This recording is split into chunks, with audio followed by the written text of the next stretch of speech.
Hey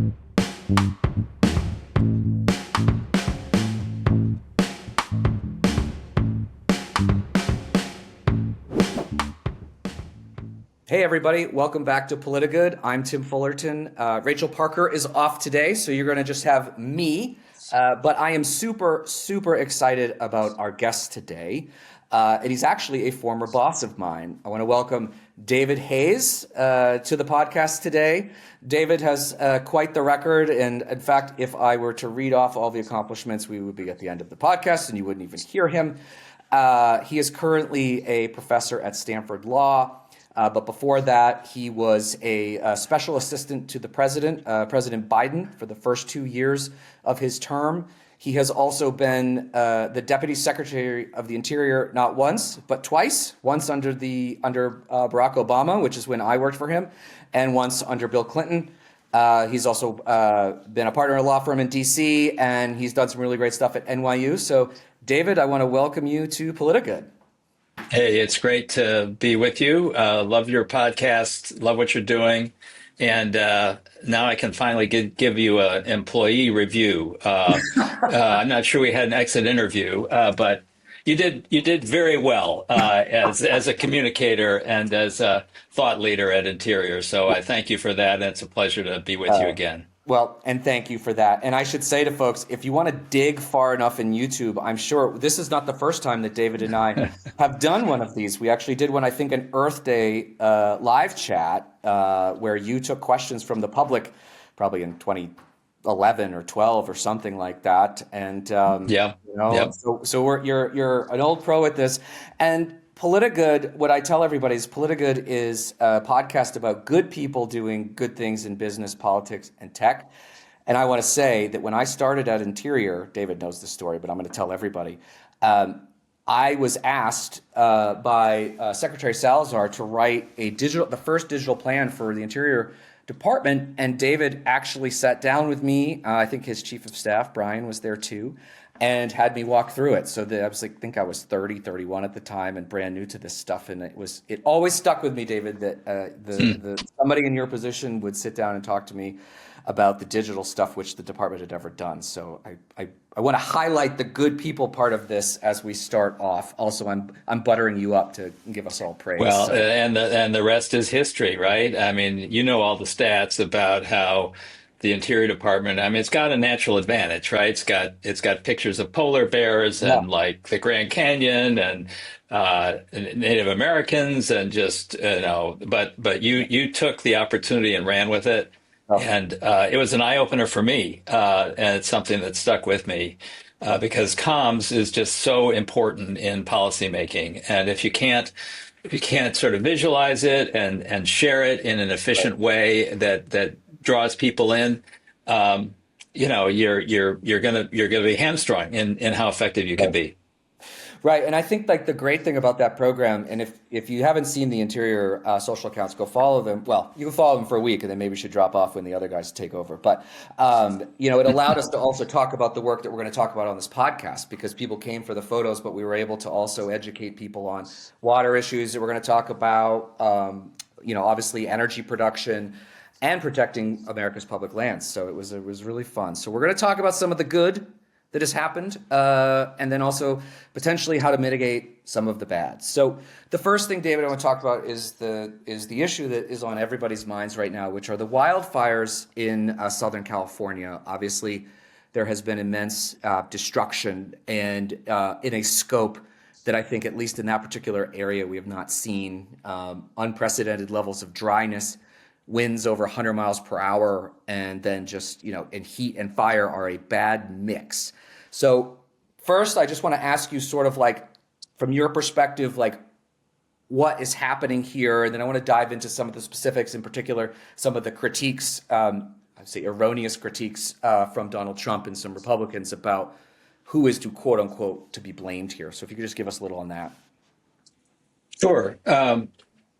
Well, climate change is the big culprit here. And what's happened is in the LA area and Southern California generally, we had a couple of years of above average rainfall, huge rainfalls. And we're seeing these huge swings in rainfall and drought because of climate change. So when the conditions are right for precipitation, and they can be right now more often because of warm oceans, you can have these huge dumps. And that's what we've had. And folks are going, fantastic, because, traditionally you're waiting for the rains to come. They came big time, and you had huge undergrowth in the forested areas around LA. And LA, if you've been there, is unusual in that some of these canyons are fantastic. They're like natural forests, but they unnaturally grew more than they should. It would have been fine if the rains had returned last fall. They didn't, and this is again part of the way that climate change is messing up our regularity of these events.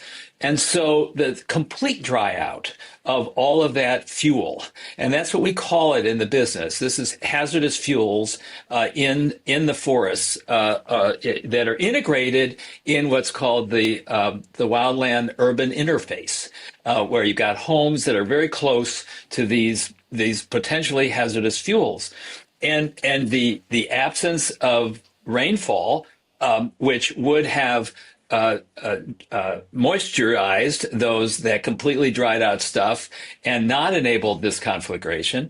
And then you've got the Santa Ana winds that come in this time of year. And I was actually in Southern California a week ago Tuesday. I was going to be with the president announcing the Chuckwalla National Monument, and he never made it from Santa Monica across the mountains to where we were, because of the spot fires and the winds, and they couldn't fly, and it was unbelievable. So it was this series of unfortunate, extremely unfortunate situations that have created the problem, and it's so devastating. I just found out that one of my best friends, a former law partner, lost his home. Everything's gone. Boom. And when you're right next to somebody that's been through that, you realize, oh my, this is not to be trifled with. This is serious stuff, and hundreds of thousands of people are being impacted in a big way. Yeah, I mean, it's devastating, and we've seen it across the country too. It's not just the wildfires, but the hurricane season this year was particularly damaging. I mean, my mom lives in the Tampa area, which is traditionally avoided most of the brunt of the hurricanes in Florida.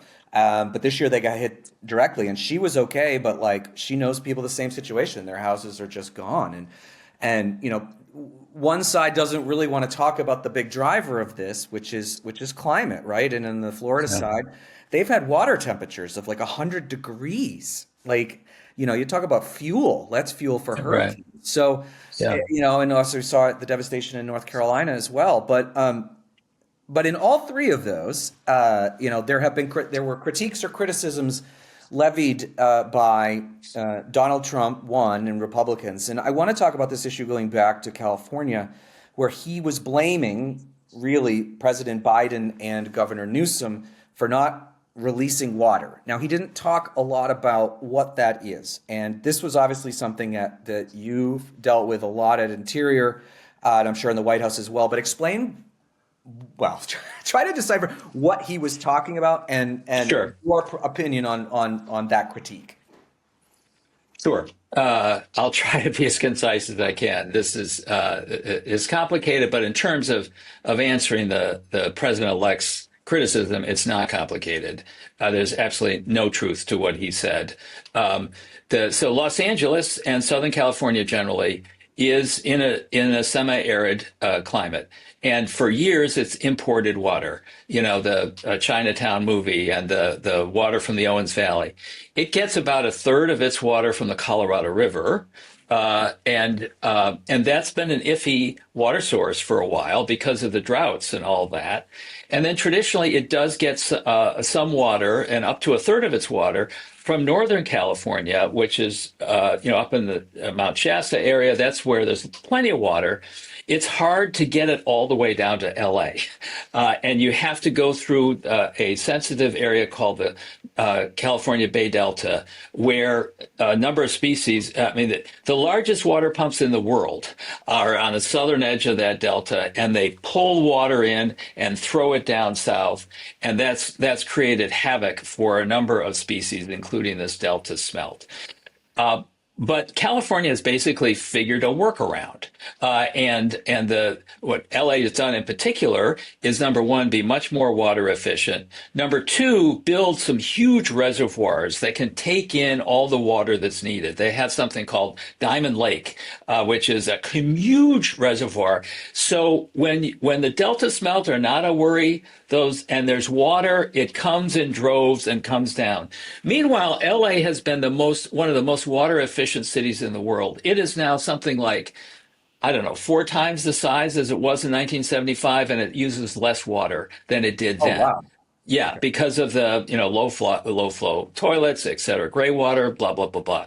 And then it's made the most of its localized resources. It's figured out how to use a Colorado well and all that. So there's plenty of, and particularly after 2 wet years, right? Right. Whereas plenty of water. They're overflowing with water. What their system though is not designed.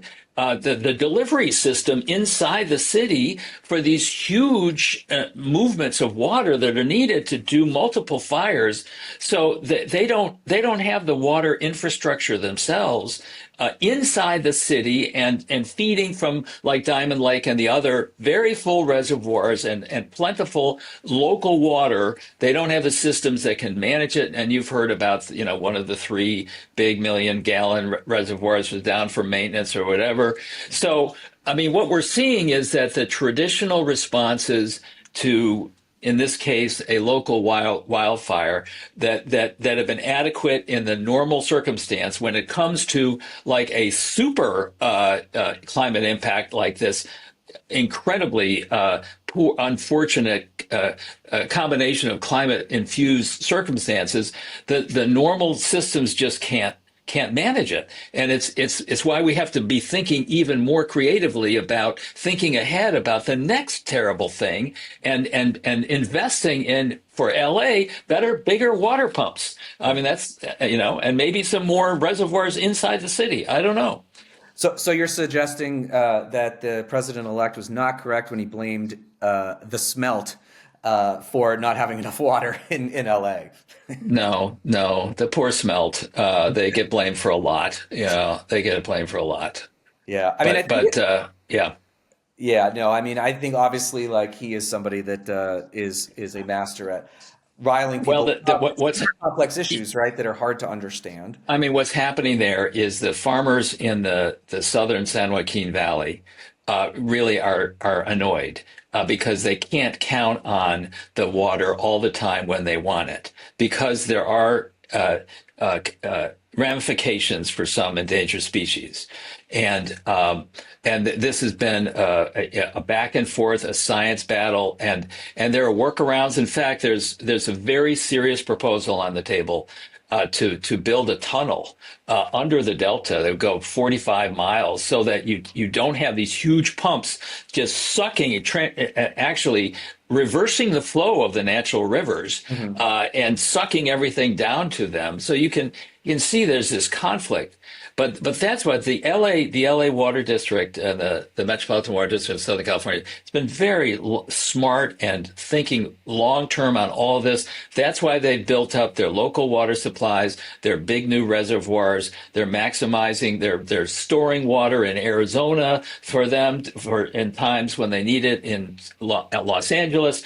So it's disappointing, but not surprising that the president-elect is sort of just picking this thing and twisting it beyond recognition as an excuse. Right. Yeah. And I mean, we're going to talk more in this podcast about more of those things, but I think this is a good moment to sort of move to another point that I want to talk about, which on the climate side, which you were special assistant to the president for climate. And what we are seeing and what you're describing here to folks is really what's called climate mitigation. It's not actually Hmm. solving climate or reducing carbon emissions. It is preparing for these stronger storms, drier weathers in certain Right. areas, wetter in other areas. So I'd love to hear. So you were there for the first 2 years of the Biden administration, obviously there for both infrastructure and the Inflation Reduction Acts. We've seen the most investment in climate adaptation and mitigation in history. And you were Yeah. right there in the middle of it. So if you could talk to us and explain to people, because I don't think people understand this, and this is a massive deal, all of the things that the Biden administration has done on climate. And I know I just handed you a loaded question, but I think it's important for people to really understand what actually has happened over the past 4 years. Sure, sure. Yeah, and this is a challenge for the federal government, this being climate resilience. How do you marshal the federal resources to anticipate the what climate impacts, which come in different flavors, and get the federal family, if you will, because so many different agencies have different pieces of this puzzle. How do you get them to work together? Before the Biden administration, there been no plan at all. And in fact, the almost the exclusive charge for FEMA, our Federal Emergency Management Agency, has been to respond to the disaster and not to plan ahead and try to mitigate and sort of bring down the peak of the disaster to a more reasonable level. Congress in like 2019 or something started to pass something called the BRIC legislation that gave FEMA created the expectation that 6% of all of the recovery dollars, and there are billions and billions, should be spent on this mitigation side. So FEMA's got to get muscle there, and has to learn, for example, if they're going to try to spend some money on drought resilience or wildfire mitigation, they're going to have to work with the Department of the Interior and the U.S. Forest Service, Department of Agriculture, because those are the ones who know how to do it, how to Right. potentially thin the forest, reduce the hazardous fuels that we were talking about a few minutes ago, et cetera. And we created an interagency process. We developed something in the White House called the National Climate Resilience Framework, the first time that there had been a national strategy here. And it essentially adopts a whole of government approach. Because through the bipartisan infrastructure law and the Inflation Reduction Act, there were several pots of money put in different places to deal with this issue. So billions of dollars through the bipartisan infrastructure law, I think about 15 billion, were given to the Department of the Interior and the U.S. Ag Department Forest Service to up its treatments of wildfire, of potential wildfire areas, high risk areas. So a huge amount of effort went into there. There's also money given to FEMA and to, I think, energy and maybe the HUD to help communities do some fireproofing, to learn what they should be doing in their communities to help stop the fire, whatever, before it gets to the home, remove the vegetation around the house that often is what creates it, et cetera. So, and then there's the coastal resilience issues. This is your Tampa story is very relevant here. The combination of sea rise and storm surge that's occurring from these superstorms is just devastating. So and mayors and communities up and down the coast want to know, how do we reduce those risks? And what we're learning, and we learned something during our time at Interior in the Obama administration, Superstorm Sandy hit New York, right? Right. And boom, it just floods the subways. It closed the Statue of Liberty because the electricity stuff was all down underwater.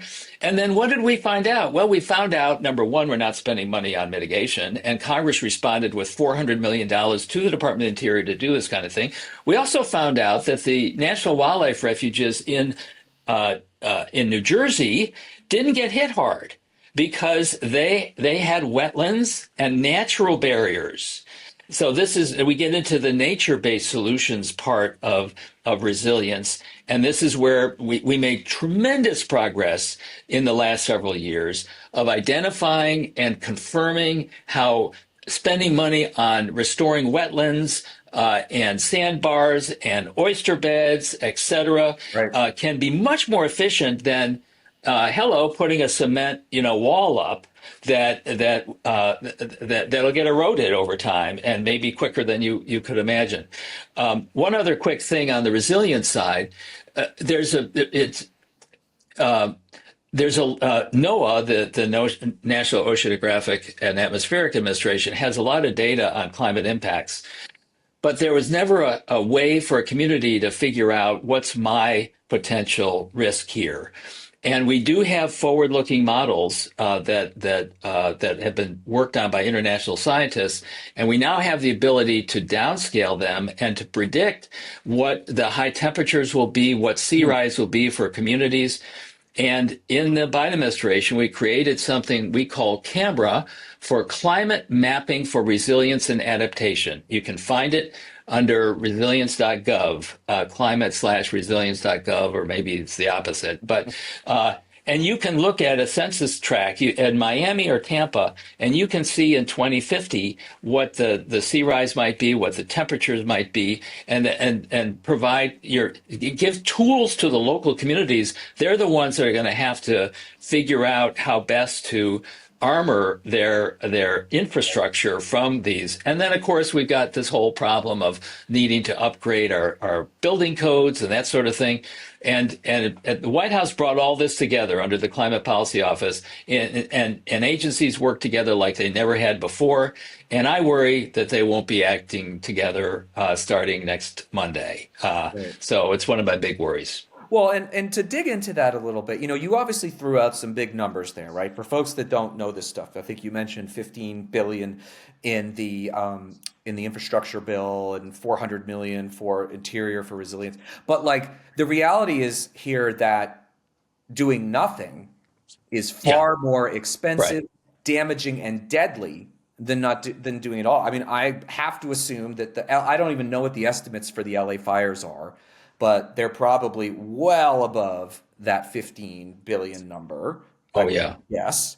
Oh, yeah. And so, I think people have to understand that we are in a reality now Right. that we have to be spending money to build our defenses Right. against these, or there is nothing to say that there won't be a second Hurricane Sandy. And I live in New York, and that was what 11 was that 2012 that happened or whatever it was, and we are still there are issues in the subway to this day where seawater got in, and the system is very old, which is a different conversation for a different day, but is costing hundreds of millions of dollars to fix. I think it was like the L train that we had to fix a few years ago when I was in the governor's office. And so these numbers seem big, but the reality is that Right. we are facing, well, I don't know if it's $1 trillion problem over the next 50 years, but like some monster number. Yeah. And so you say you're right, like worrying about budgets with Republican controlled Congress and a Republican president not putting money into this stuff is a real concern. Or even Florida, that you can't even mention climate change in the Right. Governor DeSantis, or maybe it was Governor Scott before him, required the government to remove that, and Yeah. they're one of the ones that are at most risk. Yeah. No, it's so true. And if your listeners are interested in some statistics on this, NOAA, the aforementioned NOAA, the National Oceanographic Agency, has a website. If you Google $1 billion disasters, they keep an annual track of the number of $1 billion disasters. These are weather related, climate infused disasters, and then the typical dollar amount attached to them, and it's like a hockey stick. It's just like the greenhouse gas concentrations in our atmosphere going up like this, and the LA fires are going to double it or triple it just by themselves. I mean, we're spending typically somewhere between 150 billion a year in from just these. There's typically like 20 or 30 of these things, Right. and that's not even counting the smaller things that are creating. So it's an incredible new world of, and it's so disturbing to think that this administration, as you say, can't even talk about climate change. So wants to have blinders on. Yet these impacts are, and the other impact that's huge, and that the Biden administration worked very hard on, is extreme heat. That's Yeah. the biggest killer. The biggest killer. And in fact, I forget which hurricane it was that hit New Orleans. There've been so many, but Right. the more people died from the fact there was no air conditioning because the power went out, Right. and it was a huge heat impact than the terrible, horrific hurricanes and flooding that occurred at that time. And the Interior Department has brought, rather, the Biden administration brought together the Department of Health and Human Services with EPA, with NOAA, with HUD to all work together to deal with this extreme heat issue. Department of Labor is creating a new rule to help outdoor workers be sure they get breaks and Right. stuff so they don't die of heat exposure, because it happens. And that's just another example of an area where there's no one agency that can deal with like extreme heat. You need the medical folks, you need the environmental folks, you need the housing folks, et cetera. So, yeah, so resilience, I'm glad you're talking about it, because it's a sleeper issue in terms of, I think, public understanding about how huge it is. Right. But it's going to be on everyone's mind all the more as we move forward. Right. No, and this actually leads into something else about this that I think gets lost, because a lot of times people, when they hear climate, they think, and they hear a dollar amount, they're like, oh, that money just went down the drain or whatever like that. But it's also a huge economic driver in communities, right? And so I just would love to hear a little bit on, and you mentioned a little bit about, I mean, I will go to the ends of the earth to tell people that Joe Biden was the most pro-worker president that we've ever had. And you just mentioned one issue of like worker rights and protecting them that really doesn't get mentioned, but also just the fact of the amount of jobs that these climate bills have helped to generate. And I would just love for you to explain to our listeners a little bit about how much of an impact that those bills have had. Yeah, huge impact, huge impact. And the uh, one of the most important things about the Biden approach to climate has been, and he has talked about this. You know, I view climate as an opportunity. I see climate, I see jobs, and that's because the ultimately the way we solve the climate problem, at least go 80 yards down the field, is transitioning our economy to a clean energy economy. And in the past, we didn't know how to do that.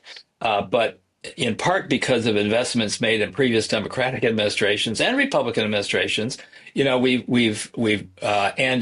you and I at the Interior Department for the first time helped site the first utility scale solar projects on public lands, Right. and it was these major projects that led to cost reductions and sort of proof of concept that clean energy could compete effectively, in fact, beat the cost of coal and other fossil fuels.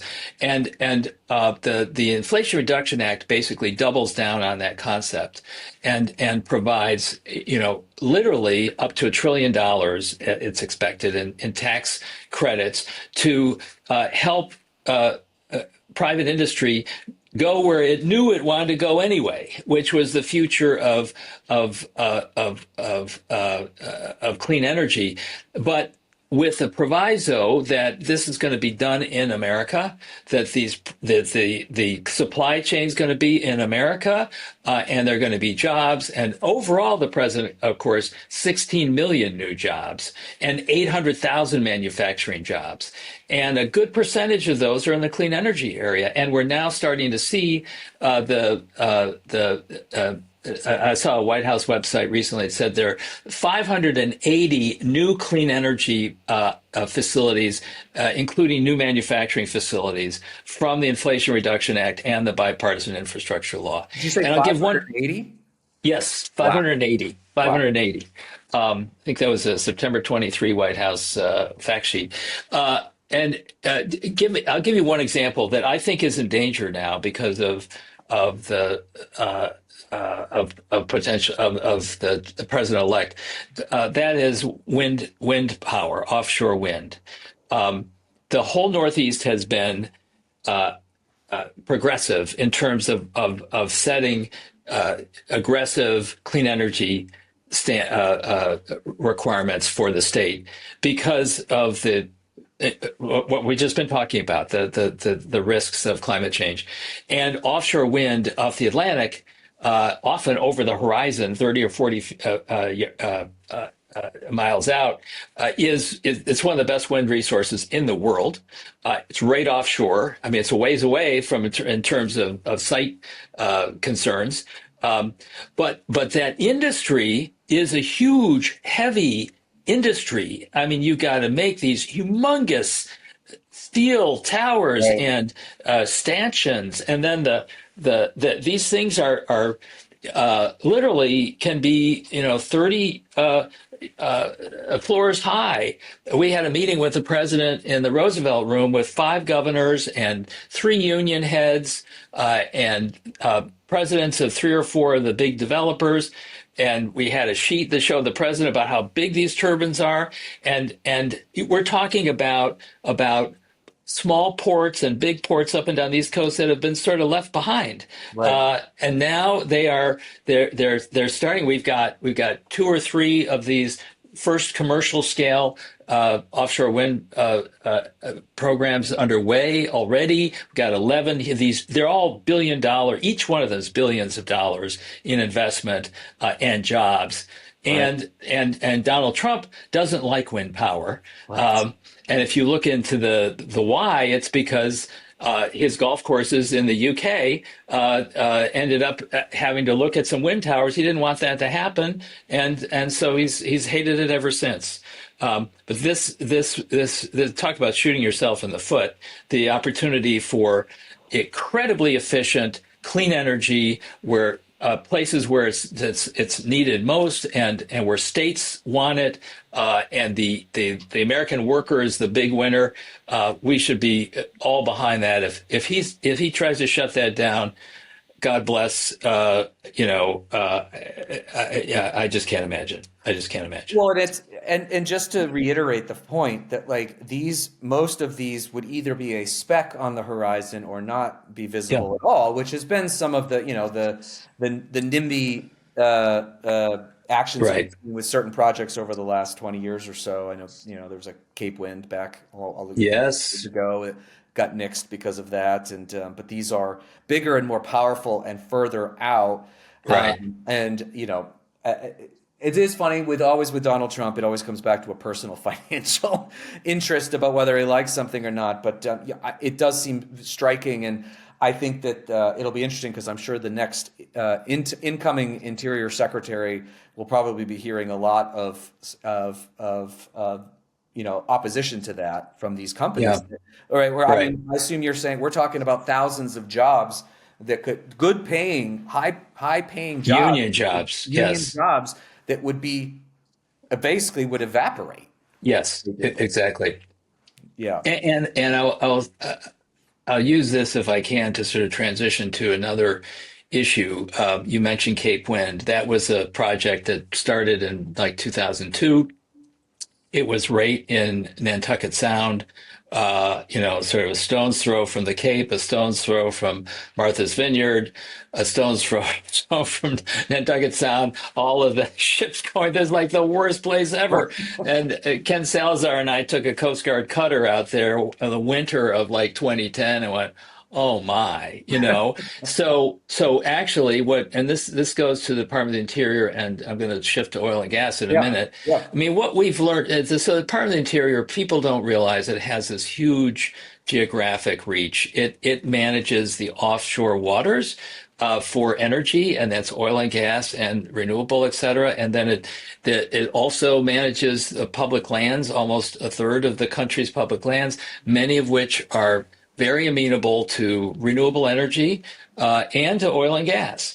But what we've learned is if you're going to be a responsible steward, you should think ahead and plan where you're going to do these activities. So the all of the East Coast wind energy areas where this activity is happening were purposefully identified by task forces involving the Interior Department, all the other federal agencies with equities like the Coast Guard, NOAA, et cetera, and then task forces with the governors.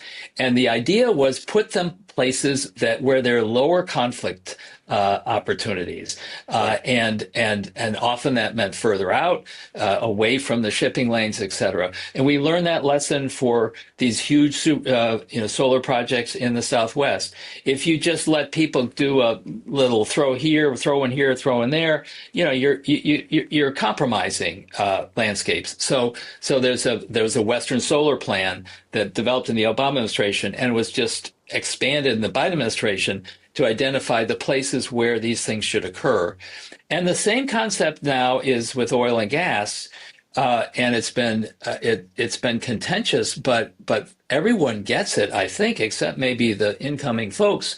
There are some places on our public lands where we should not be doing oil and gas. Right. There are plenty where we are doing oil and gas, and there are leases ready to be used that are not being used by industry. They're pulling more oil and gas off the public lands than they ever had. Good for them, and they want to expand it. They can in their current footprint, but please, not the Arctic National Wildlife Refuge, Right. not Chaco Canyon in New Mexico. There is, and I worry that and just from a landscape planning perspective, if you were the owner, and we all are owners of the public lands, you want to plan things out and recognize the values of conservation, of recreation, et cetera, that come with not having an oil pump in the backyard. Yeah, it's not particularly good for tourism to have those things sticking around in some of our most beautiful places. It's kind of, and I think Yes. people tend to forget. And I know this was a big focus during the Obama administration because we had that travel and tourism initiative that we were so. I think Secretary Salazar was the co-chair of, and we did a Hmm. lot of work with. Was just the billions of dollars that are generated every year because these places are pristine and off limits. And it's not just US tourism, it's international tourism, which is even a bigger prize because that is money Right. Yes. coming in from somewhere else. And I think people forget that it just because you would start drilling doesn't mean that we keep the money on the other side. Like there need to be places that are off limits. And I think it goes back to, I want to emphasize a point that you mentioned.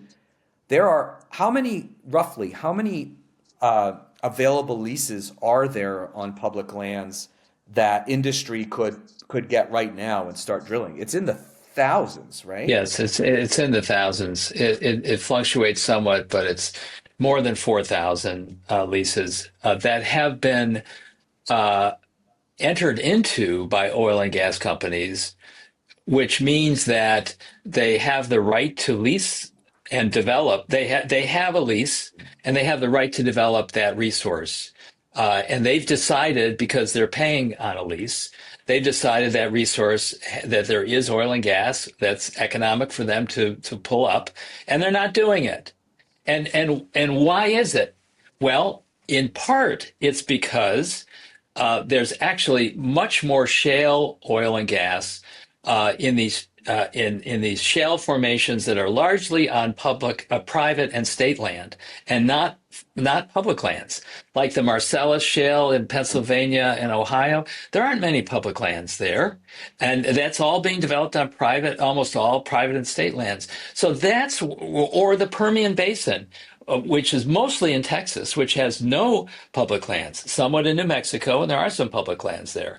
But the point being, the share of our oil and gas production in the U.S. that comes from public lands, and this includes the waters of New Mexico, has declined over time simply because the resource is in these shale formations and not on public lands. And the importance of the public lands has declined.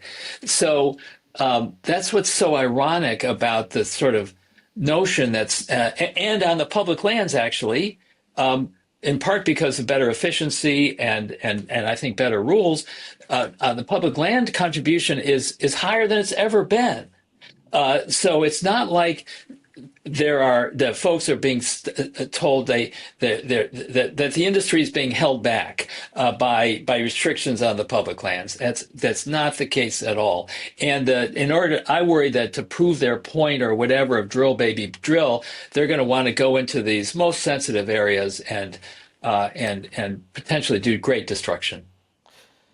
Yeah, I mean, I was gonna ask you, and you just answered it, of what it will look like. But I think you're right. I mean, the fact that there are 4,000 leases, and I think this is the point you made is because this is a thing that Republicans tend to say is like these are areas in which industry does believe that there is oil and gas. They are choosing not to, because a lot of what they'll say is, oh, you've just put leases out in places that aren't interesting to them. But that's not the truth. Those are the very high likelihood of Yes. production coming out of those places. And I think that's important because you're right. Like so I guess the question, if he says we're going to up our production, it's really just it probably would mean in these pristine places rather than anywhere else, right? Because where else is he going to get, Right. you know, Or, yeah. Or places that have no infrastructure and no prospect for infrastructure. It feels very much, Tim, like what happened at the end of the George W. Bush administration, where on their way they were all oil and gas all the time, Dick Cheney, et cetera. On their way out, they let out leases in Utah on the within sightline of Arches National Park, yeah. of other national parks, and they're all speculative. There's no infrastructure there. There are these speculators and Ken Salazar, Secretary, canceled those leases. It led to the holding up of my confirmation as deputy secretary. So I know a lot about this stuff because I went to Utah. My penance was to sort of understand what was going on out there, and it was appalling. There was no serious oil companies were interested in developing these areas. It's complete speculation, not at all clear. If you're going to have the infrastructure you need to know that. And guess what? That's the situation up at the Arctic National Wildlife Refuge right now too. The Interior Department just had the second required sale under the Trump tax bill that required two sales to occur. They just held that second sale literally like 2 or 3 weeks ago, and nobody bid on it. No oil companies Really? bid on it. Zero. They recognize, number one, the reputational damage, that the finance folks don't want to be messing with it. That's a special place, and they don't think the reserves are worth it. But you can bet you're going to be hearing a lot again about the Arctic National Wildlife Refuge, as though it's like, Right. a jackpot here that we're ignoring for, because we're all lefties who just, care about caribou or whatever. I mean, it is one of the most special places on this earth, and that Right. whole So anyway, I worry about this. I worry about Yeah, this. I want to go back a little bit in history because you mentioned the early days of the Obama administration, and essentially one of the big crises that happened was the Deepwater Horizon oil spill, which most people remember. And I think I joined, I think, like a week before the well was capped. So I missed most of it, but I could see the stress and the on folks' faces for dealing with that. But I don't want to talk so much about the spill itself, but you know, you and Secretary Salazar inherited an infrastructure, a government infrastructure that in something that was called the Minerals Management System Service. I think Service. MS. Yeah. Um, can you just? I think it's important that we don't forget these things that come in and like make things better. Can you walk a little through what that was and like how you Secretary Sure. Salazar and you sort of like broke that up and made it what it is today, which Right. the Trump administration even used that program too. So So the Minerals Management Service was the bureau of the Department of the Interior that managed the oil and gas and other minerals um, that were being developed on public lands or offshore waters. And their responsibilities were several. They collected the royalties and got credit for the royalties, if you will, that came in. Um, they also did the leasing that would generate the royalties, and they were supposed to be worried about the safety issues and environmental issues as well. And uh, on our way into the Obama administration, there were huge scandals. There was one in right. particular where there were all these parties where the oil and gas guys were inviting the MMS people to inappropriate parties. Everyone's getting drunk, et cetera. It was a close relationship, too close, and the conflicts, obviously, of an agency that was proud of more royalties and able to do more sweetheart leases in order to get those royalties and accept and sort of be captured, if you will, by the oil and gas folks and their assurances that there were no risks associated with their activity. Um, by the way, those private folks were paid about 4 times more than the MMS employees. Of course. And one of the outcomes was a horrible accident in the Gulf of Mexico.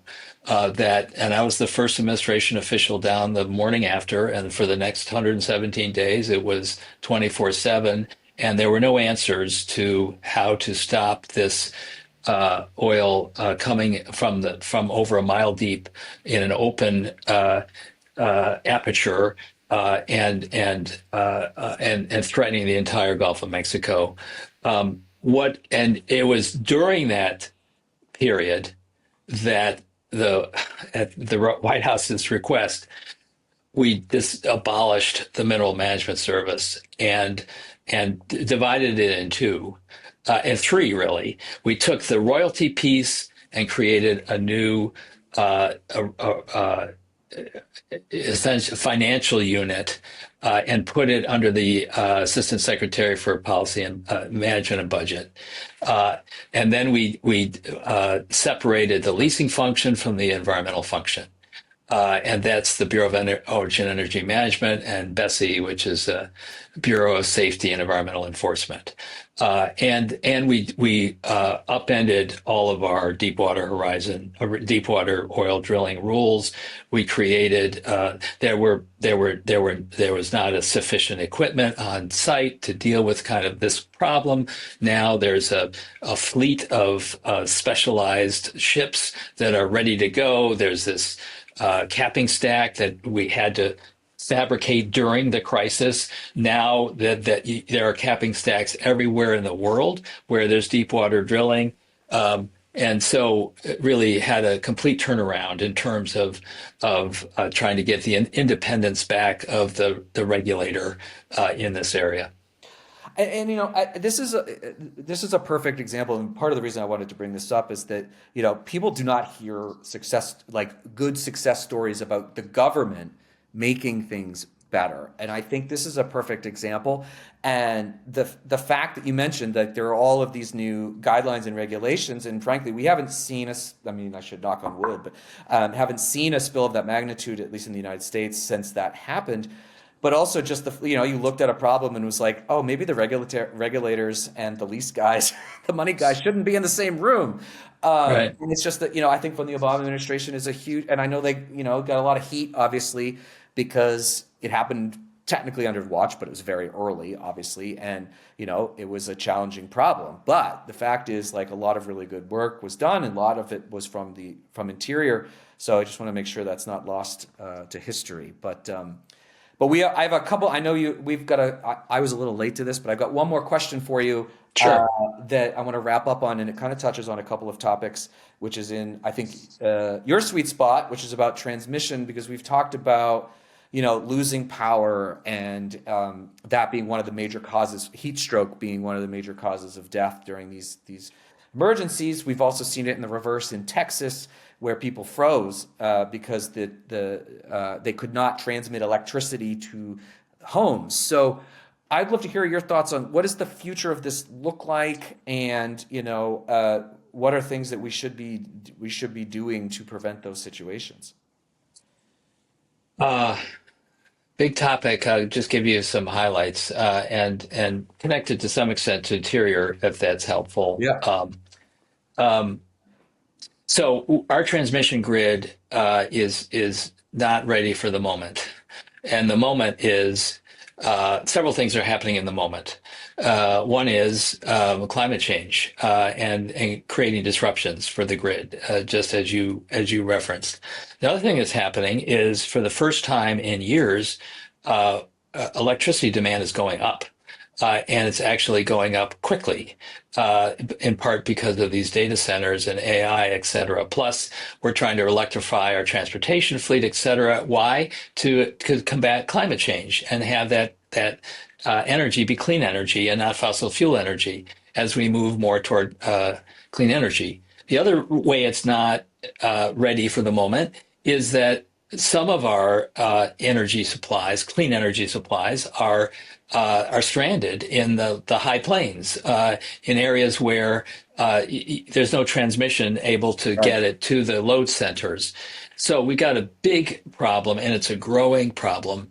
And the responsibility for the grid is balkanized. It's traditionally it's the local utility that just deals with the grid, and traditionally they don't have long lines. They've got their own sources of energy within their jurisdiction. And traditionally, they're vertically integrated, so they actually own those things, and I really aren't interested in taking in clean energy from outside. You've got a Federal Energy Regulatory Commission that deals with interstate and potentially could be require planning so that these regions work together. But only now, frankly, are they starting to do that. I mean, it's really pretty stunning. And the questions for these long lines is who pays for them? And when you're dealing with a local utility, you know that customers in that local area pay. Right. What about these longer lines where there are beneficiaries all over the place? And then and then also, it's very hard to build these lines. That nobody likes to have these big towers going through their community. And if you're going through states, often you're going from the windy area to the population center, and the states in between say, "What's in it for me?" So I'm just going to say no. You can't. You don't. We're not going to give you eminent domain authority to go Right. through our state. So it's an incredibly complex and difficult issue. The solution is largely in the hands of a combination of the Federal Energy Regulatory Commission and the utility overseers in the states and the regional bodies that oversee them. There is an important role for the federal government to help facilitate permitting of these things, and that's been in the news. And there are some new tools available under the bipartisan infrastructure law to facilitate permitting. There are conferences, and all my inbox is full on transmission right now, because it's a huge problem, particularly as we have Meta and Amazon and Facebook all needing to build these big new facilities, and they're committed to clean energy. So this is good, but how do we Right. make that happen given the constraints of the grid? And I don't think people fully understand how energy intense AI is. I mean, I guess if you think about it, like the computing power that it needs to crunch that stuff, in particular with more and more people using it all the time, it's massive. And same with crypto, right? That's another thing where people do Yes, mining on their computers. Well, it's like like everybody who has those computers running is using right, electricity. And I right. know I'm from Maine, which you know, but well, my audience probably knows because I talk about it all the time. But there was a ballot initiative on a Yes, transmission project 2 or 4 years ago to have a transmission coming down from Quebec, which would have brought clean energy. In this case, I think it's mostly hydro. yep, And the state there would have been jobs, and they would have got a bunch of right. money because there were like incentives to basically have Yep. to have the lines go through, and the state said no. The people in the state said no, and I think part of it is just not in my backyard, but part of it I don't think that people fully understood. I will say that my parents were on what I would say is the right side, but they even really didn't understand what they were. I mean, I had to explain it. So like Right. these things are really difficult, as you say, and Very difficult, and there were some power companies that actively engaged in advertising against that.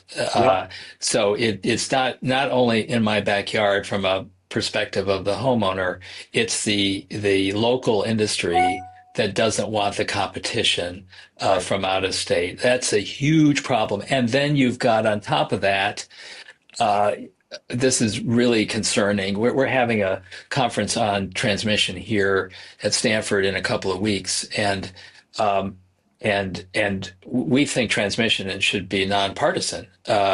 But the one of the conservatives who will be part of our discussion said, "Well, it is partisan because we view this as the left wanting clean energy, and we at the expense of fossil fuels." And oh my goodness! And wow, you do have in states organized efforts to get counties to say no to wind energy, for example. yep, And Ohio has Iowa and others are there's this anti clean energy thing. As though oil and gas is our savior, even though it's going to kill the earth. I mean, so we've got to get beyond this. yep, We need to roll up our sleeves as a country and recognize that the transmission stuff is not just clean energy; it's also reliability, it's right, resilience, and it's cheaper power. Because if you can bring in this cheap power, once you have that solar farm and the wind, the fuel is free. right, The fuel is free. right, and it keeps coming. So yes, I mean you can see why it's cost effective. Right, And then if you combine it with storage, and we're making great progress there, we have the chance to have a fabulous grid that'll help everybody. But we've got to get out of our own way to get there. right. All right, David, I'm going to ask you one more question. It'll be a short question, and you can answer it any way you like. We've talked a lot about some negative impacts, but what is one thing on the clean energy or climate front that you're excited about moving forward? Um, I am excited about the continued growth of clean energy at every level of government, um, and the penetration of it to local communities. One of the sleepers in the Inflation Reduction Act was $27 billion for something called the Greenhouse Gas Reduction Fund, Mhm. and that money has all been pushed out the door to nonprofits who are developing community solar projects and other clean energy projects that are needed by local communities, with a commitment that half of that money be spent for disadvantaged and poor communities, basically. So it's going to be dealing with the idea of getting charging stations, in inner cities, and facilitating getting EVs there. It's going to be helping folks who are in apartments be part of a community solar project, as though they had the could have their panels on their roofs. I'm excited about what we're going to see that's been unleashed through the Biden administration, the continued penetration and the benefits of clean energy being felt by all Americans. And that gives me great hope, because when people see that and feel it, they're going to be more open to the change that we need to do to address climate change. That's great. And, I think it is worth repeating again that the Biden administration has made the largest investment in clean energy in U.S. history. And I think we all owe a debt of gratitude to the president, to you, David, to the teams that made this happen, because some of this stuff does, I think, feel invisible to the general public. And as you said, but once they see their neighbor has the solar on their roof, or they hear about the wind project that's going to keep their rates stable rather than spiking in winters and things like that stuff is going to make a huge impact. So, David, thank you very much. I kept Good. you over the allotted time, but I really appreciate it. I think people are going to really enjoy this episode, and I think learn a lot about some really critical things that were done. I'm going to pump the Obama administration, because that was the one I was in, the Obama administration and the Biden administration. Right. And that a lot of this is already underway and things that have been done and can't be taken away. So thank you, David, for being on. And we'll have to have you back again sometime soon after this next administration's been in a little bit, and Yeah, we can I'd critique love it. it. I'd love it. And thank you, Tim. I love your podcast. I thank you for the public service you gave in many respects, but particularly at Interior. You made a difference, So, and you're making a difference now. So keep it up, and I'd love to come back sometime. thank you, David. Appreciate it. All right. Thanks, Okay, everybody. Thanks for watching PolitiGood, and we'll be back in 2 weeks. great.